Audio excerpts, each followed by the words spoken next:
Hi friends, welcome back to my YouTube channel trader Kaur. आप सबका स्वागत है ट्रेडर कौर पे। आज बैकग्राउंड में कुछ ज़्यादा ही नॉइस है तो आप उसको इग्नोर करिएगा प्लीज़। और मैं आपको कुछ अपडेट देना चाह रही हूँ, ठीक है। तो मैंने आपको जो स्टॉक्स पहले मैंने बताया था कि एजुकेशन पर्पज़ के लिए बताया था कि आप इनमें अपना एनालिसिस करके ट्रेड प्लान कर सकते हो, ठीक है। तो मैं आज उनका रिव्यू कर रही हूँ। सबसे पहले जेपी पावर बताया था। जेपी पावर मैंने आप लोगों को बताया था कहाँ पे, आप देख सकते हो यहाँ पे 18.95 पे, ठीक है। तो अभी देखो, अभी ना ही इसका मैंने टारगेट बुक किया है ना ही स्टॉप लॉस हुआ है। हाई इसने मारा है 21.10 का, मेरा टारगेट 21.7 का है, ठीक है। अगर जैसे यहाँ पे देखो ये रेसिस्टेंस थी और इसको ब्रेक कर चुका है पर रेड कैंडल बनी है, तो अगर मान लो इसके नीचे स्टॉक जाता है इसके नीचे तो मैं इसको सेल कर दूंगी, ठीक है। सेकंड मेरा है सेंट्रल बैंक का। सेंट्रल बैंक का भी मैंने बताया था कि मेरी एंट्री बनती है, तो मैंने अपनी एंट्री ली थी यहाँ पे 66.20 पे।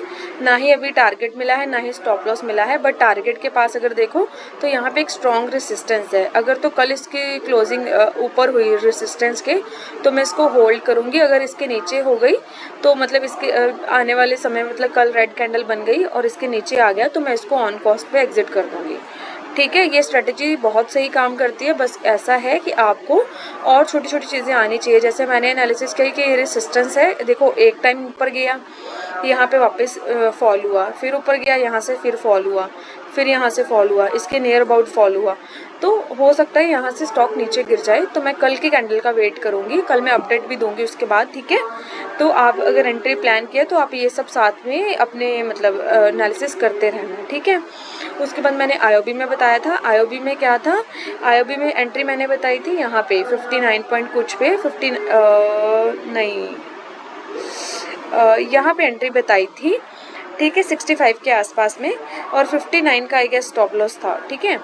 तो अगर आप ध्यान से देखो 65 के आसपास थी, तो 1:1 तो 1.5 तो अचीव हो गया है, बट मैं 1:2 लेके ही निकलने की कोशिश करूँगी अगर कुछ, क्योंकि यहाँ पे रेजिस्टेंस ऑलरेडी ब्रेक हो चुकी है। तो मैं अभी एक्सपेक्ट कर रही हूँ कि ये ऊपर जाएगा, तो मैं इसको होल्ड करके रख रही हूँ, ठीक है। इसके अलावा मैं कुछ स्टॉक्स आपको बताए थे कल। मैंने ICICI प्रूली बताया था आपको, बट देखो उसमें ये ग्रीन कैंडल बनी थी, एक मिनट, उसके बाद रेड कैंडल बनी, ठीक है। उस रेड ग्रीन कैंडल का हाई ब्रेक नहीं हुआ, पर देखो लो ब्रेक हो गया, तो इसमें हम अपनी एंट्री अब प्लान नहीं करेंगे, ये हमारी वॉच लिस्ट से निकल गया है, ठीक है। कोरमंडल है, अगर आप देखो तो यहाँ पे सपोर्ट ले रहा था, इसके हाई ब्रेक पे एंट्री बननी थी, पर ना ही हाई ब्रेक हुआ ना लो ब्रेक हुआ, स्टॉप लॉस वाली साइड भी नहीं गया, मतलब एंट्री नहीं मिली अभी तक, तो आप वॉच लिस्ट कर सकते हो। एजिस कैम जो है चैम करके, इसमें देखो ये रेसिस्टेंस भी ब्रेक हुई है और ऊपर से देखो मूविंग एवरेज का सपोर्ट है, 20 मूविंग एवरेज का सपोर्ट है। ऊपर से जो ये रेसिस्टेंस थी वो ब्रेक हुई है, रेसिस्टेंस के ऊपर क्लोजिंग है। तो हम इसमें जैसे इसका हाई है 747 का, तो इसके हाई पे हम अपना एंट्री प्लान कर सकते हैं। अभी आज ही इसने एंट्री दे दी है, ठीक है, बट अभी थोड़ा नीचे चल रहा है, पर इसमें हम अपनी एंट्री प्लान कर सकते हैं और अच्छे टारगेट का वेट कर सकते हैं, ठीक है। मैं अपनी वॉच लिस्ट में रखूँगी इसको। उसके अलावा एक स्टॉक है मान्यवर, तो अगर आप देखो यहाँ से बहुत अच्छा सपोर्ट ले रहा है, ये ग्रीन कैंडल का सपोर्ट है, हाई राइजिंग वेज है, डेली टाइम फ्रेम है, ग्रीन कैंडल का सपोर्ट है, ठीक है। तो इसमें भी मैं अपनी एंट्री प्लान करने का सोचूंगी, बट मेरी पहली प्रेफरेंस रहेगी एजिस जैम, ठीक है। तो इसके हाई ब्रेक पे एंट्री बन सकती है, आप देख सकते हो। इसमें भी ये डेली स्विंग स्ट्रेटजी के हिसाब से हमारी वॉच लिस्ट में रहेगा। उसके बाद अच्छा सेटअप बन रहा है जायदस वेल में। जायदस वेल में इसमें देखो सपोर्ट ले रही है, कल रेड कैंडल बनी थी, हमें ग्रीन कैंडल चाहिए, ऊपर क्लोजिंग है 20 मूविंग एवरेज पे, तो इस पर भी अच्छा सेटअप बन रहा है। तो मैं क्या करूँगी, इसको जायदस वेल, मान्यवर में पर्सनली प्रेफर नहीं करूँगी, पता नहीं मतलब मुझे इंस्टिंक्ट नहीं है तो मैं नहीं करूँगी इसमें, और मैं अपनी एंट्री प्लान करूँगी एजिस जैम में, ठीक है।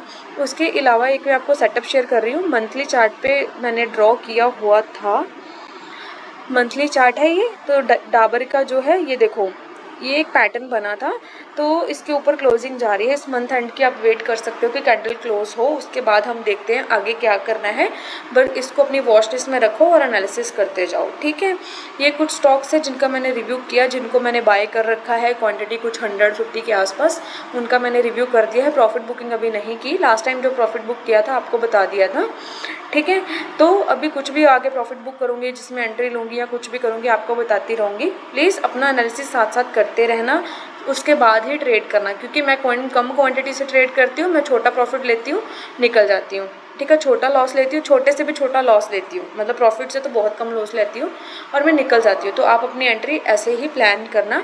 टिप्स के लिए मुझे कमेंट मत करो, ठीक है। मैं एनालिसिस करती हूँ खुद, ये स्ट्रैटेजी को यूज़ करते मुझे 2 महीने हो गए हैं और काफ़ी हद तक मैं प्रॉफिटेबल हूँ, ठीक है। तो आप इसको इम्प्लीमेंट करो, फिर आप उसको देखो कि आपके लिए कितना वर्क करती है, ठीक है। Thank you. कुछ भी कमेंट डाउट हो तो आप, स्ट्रेटजी के रिलेटेड डाउट हो, कोई स्टॉक के रिलेटेड डाउट हो, स्टडी के रिलेटेड, लर्निंग के रिलेटेड डाउट हो तो कमेंट करो, टिप्स के लिए कमेंट मत करो, ठीक है। Thank you.